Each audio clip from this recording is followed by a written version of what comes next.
The U.S. Coast Guard was searching Friday for a missing cargo ship with 33 crew members, including 28 Americans, as a slow-moving Hurricane Joaquin continued to batter the Bahamas.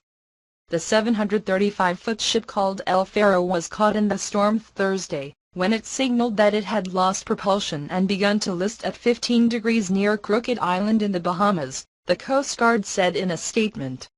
The other 5 crew members are Polish.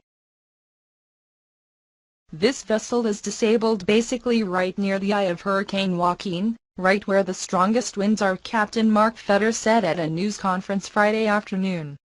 So the challenge is trying to get our assets as close as possible to try to find the vessel. The crew reported the ship en route from Jacksonville, Florida, to San Juan, Puerto Rico had taken on water, but the flooding was contained, the Coast Guard said. Aircraft and rescue crews have been unable to locate and re-establish communications with the vessel, the Coast Guard said. The waves in the area are currently 20 to 30 feet tall, and the ship, without power, is at the mercy of the waters, Fetter said. Tote Maritime, the owner of the ship, said in a statement that it was in contact with family members of those on board and was working to establish communication by whatever means possible with El Faro. The vessel has 391 containers topside and 294 cars, trucks and trailers below deck. That cargo makes the listing problems even worse at sea, Fetter said.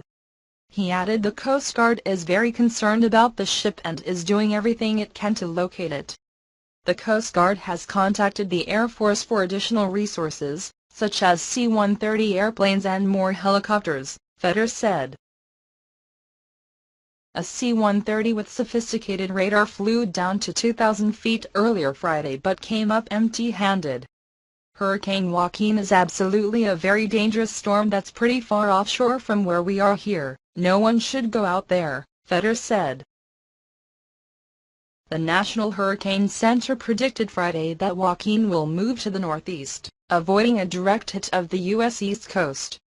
A bigger U.S. concern is potentially historic flooding this weekend that's forecast in the southeast and mid-Atlantic from a weather system not directly related to Joaquin. The combination of a low-pressure area, a stalled front and a plume of moisture streaming into the southeast from Joaquin will lead to extremely heavy rainfall over portions of the southeast and southern mid-Atlantic states, the National Weather Service said. Already, howling winds and pounding waves were causing coastal flooding at beach towns in Virginia, Maryland, Delaware and New Jersey. Many roads were closed due to the high water. A majority of the area could see 1 to 5 inches by Monday morning, and 5 to 15 or more inches are possible from Virginia to the South Carolina-Georgia border, the Weather Service said. In South Carolina, the Weather Service called it a historic and potentially life-threatening rainfall event.